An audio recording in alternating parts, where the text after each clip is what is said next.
우리가 주식 매매를 할 때 많은 증권사들을 이용을 하시죠. 아, 그럼요. 근데 주식은 증권사에 있을까요? 아니요. 아니죠. 네. 맞습니다. 우리의 주식은, 우리의 삼성전자는 한국거래소에 있습니다. 그쵸. 이거를 모르시는 분들이 있을까봐 조금 간략하게 아, 설마. 소개해드릴게요. 요게 오늘 이야기할 내용에 연관돼가지고 혹시나 모르시는 분들이 없게 좀 빌드업 해드리겠습니다. 밑밥이다. 네. 자, 우리가 돈을 들고 가. 네. 어디로 들고 가? 증권사로 돈을 들고 가. 네네. 돈을 들고 가서 증권사에 돈을 입금을 하죠. 입금을 하고 그 다음에 주문을 넣습니다. 주문을 넣으면 증권사는 우리가 넣은 주문을 어디다가 넣는다? 한국거래소에다가 주문을 넣어요. 주문을 넣을 때 이때 예치금을 넣어요. 예치금 일부를 넣고 우리 돈은 주문한 만큼 증권사가 들고 있습니다. 그 다음 이틀 뒤에 돈 다 넣죠. 이렇게 할 때 한국거래소에서는 이 주문이 들어오면 주문이 체결되었다라는 내용을 증권사에게 말해요. 그래서 이제 주식 투자금은 그 출금할 때 3일 걸리잖아요. 그렇죠. D+2 하면서 네. 이렇게 걸리죠. 그리고 증권사는 또 우리한테 한국거래소가 체결했으니까 너의 주식이 체결되었다라는 이런 구조로 우리의 주식이 거래되고 있습니다. 그래서 실제로 이렇게 한국거래소의 역할이라면서 이렇게 중간에 한 다리를 끼고 있다. 저희가 폭파당하면요. 여기가 폭파당하면요? 네네. 생각 안 해봤지? 그건 생각 안 해봤네. 주식이 휴지가 되나? 아니, 뭐, 백업 해놨겠지. 백업 해놨겠죠. 네. 그래서 이 한국거래소가 안전한 데 있습니다. 어디요? 형이 방금 터지면 안 된다 했죠? 네네. 여의도는 터진다고. 형, 미사일 던지면 당연히 서울에 던지겠지. 북한이랑 한번 싸워봐. 네. 북한에서 당연히 서울 아파트 다 부수겠죠? 네네. 당연히 다 부수지. 네네. 그래서 안전한 곳 어디에 있다? 독도? 부산. 독도는 너무 안전하고 부산에 있습니다. 네네. 그래서 여러분들의 주식은 안전하게 부산에 잘 있다라고 생각하시면 되겠습니다.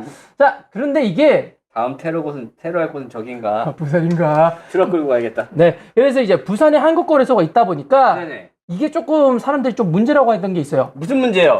여기 주식을 독점하는 게 아닌가?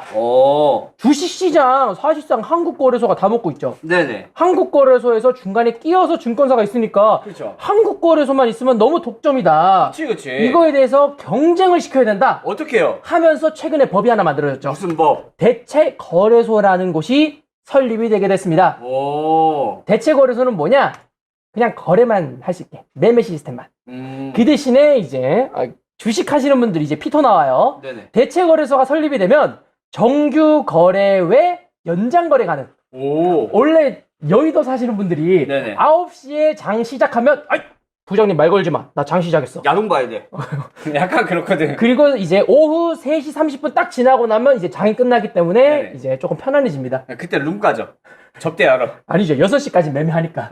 그때까지 6시 이후에 놀러 가죠. 이래가지고 이제 주식 하시는 분들은 이걸 엄청나게 메리트로 생각했어. 네. 9시부터 3시 30분까지. 진짜 이 6시간 동안 내 모든 거를 넣으면 돼.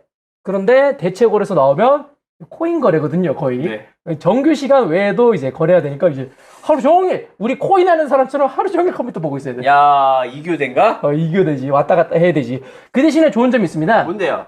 거래 비용이 낮고 빠른 거래 속도 이를 준다라고 하고 청산도 빨리 나가겠네요.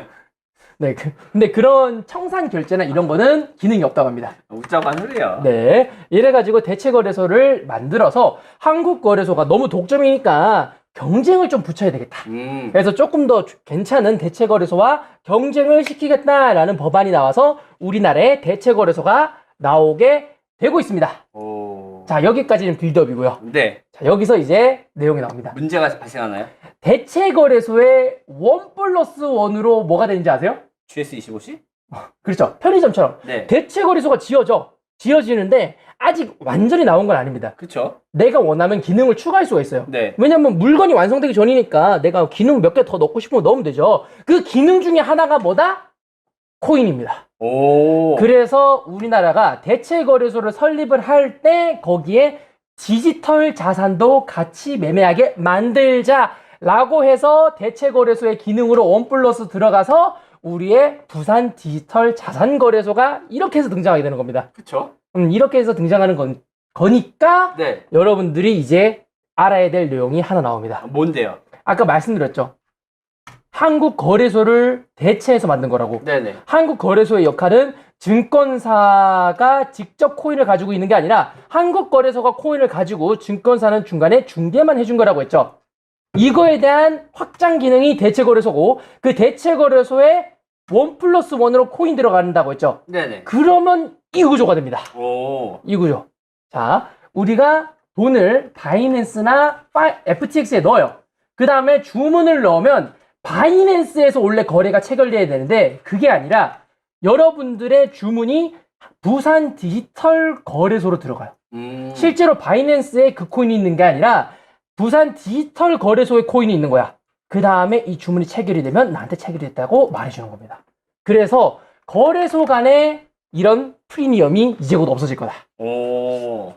그 중에서도 그래 생길 것 같은데. 부산 디지털 거래소에 상장된 코인만 네네. 이게 핵심입니다. 음. 부산 디지털 거래소에 상장된 코인들은 부산 디지털 거래소가 가지고 있으니까 거래소 간의 차액이 전혀 없어질 겁니다. 이거에 대한 기사가 오늘 떠가지고 여러분들에게 이 설명을 하나하나 해드린 거예요. 그래서 여기서 이해가 뜹니다. 해외 거래소와 오더북 공유라고 하죠. 왜 오더북 공유다? 한국 거래소가 하는 역할을 부산 디지털 거래소가 똑같이 할 거다. 그러니까 한마디로 쉽게 말하면 부산 디지털 거래소는 그냥 이제 말 그대로 이런 또 이제 한국 거래소 뭐 KRX 같은 역할을 하는 거고 이 바이낸스랑 FTX가 그러니까 키움증권인 같은 그런 기능이다라고 보시면 될 것 같네요. 네, 그래서 거래소에는 실제로 그 코인은 없고 실제 코인은 부산 디지털 코인이 있기 때문에 거래소 간의 차익이 없어질 겁니다. 없어지는 이유에 대해서도 여기서 말씀드리죠. 오더북이 다 공유될 거라고. 네, 그러면 기사 내용 한번 보도록 하겠습니다. 디지털 자산 거래소는 한국 거래소와 같은 중앙거래소 형태가 될 것이다. 아까 설명이 들었죠. 네. 지금 실제로 코인 보유하고 이렇게 중개만 나중에 시킬 거라고. 이거에 대한 자세한 내용이 곧 공고로 뜬다라고 합니다. 그래서 부산 디지털 자산 거래소에 상장된 종목은 글로벌 거래소, 최근에 바이낸스랑 FTX랑 이제 협약을 하고 있죠. 네네. 이 거래소에 자동으로 상장이 될 거다. 그 대부분 뭐 일단은 비트코인, 이더리움은 무조건 들어갈 거고요. 그렇죠. 나머지는 잘 모르겠지만 아마 뭐 테더나 이런 것도 거래되게끔 만들지 않을까? 네, 그런 것들도 다 준비되지 않을까 싶습니다. 그 이외에도 해외의 유망한 프로젝트들도 부산 디지털 거래소에 상장하고 싶어 하지 않을까 싶습니다. 자동으로 상장하니까요. 그래서 FTX, 바이낸스, 후오비와 업약 현물을 한 배경이 여기 있는 거죠. 오더북 공유를 하기 위해서? 네, 오더북 공유로 해서 여러 가지의 프로젝트가 동시에 여러 거래소에 진출을 하고 그 여러 거래소에서 가격 차이가 전혀 존재하지 않는다. 그러면 이제 시영이가 빡치지 않을까? 네?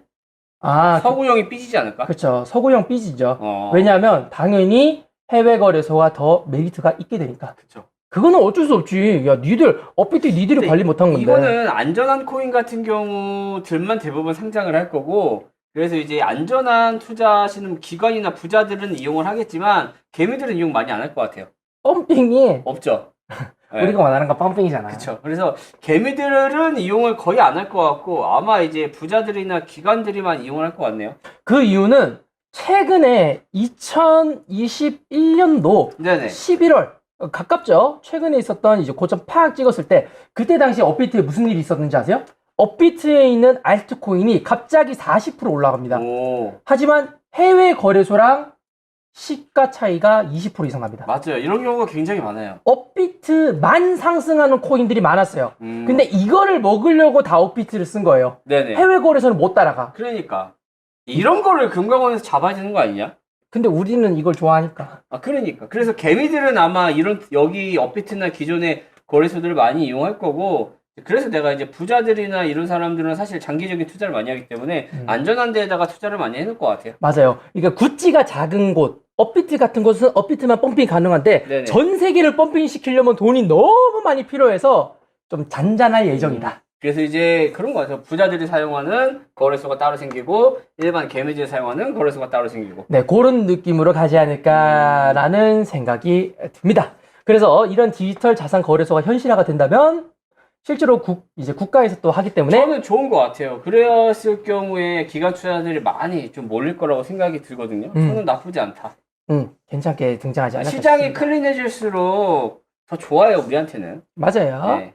그래서 이런 디지털 자산 거래소가 형질화된다면 증권형 토큰 그리고 비증권형 토큰, 선물 옵션 같은 이것저것의 디지털 자산까지 싹 다 거래 가능하게 될 거다라고 생각하시면 되겠습니다. 길게 보면 이게 확실히 좋은 것 같아요. 네, 그러니까 우리나라 뭐 프리미엄 이용해가지고 그 짱깨 새끼들이 거의 몇 조를 빼먹었잖아. 이제 뭐 이거 그런 하면 못 것도 빼먹어. 이제 막을 수 있는 거잖아요. 이거는 못 빼먹죠. 그러니까요. 이런 거 딱딱 생겨야 됩니다. 음.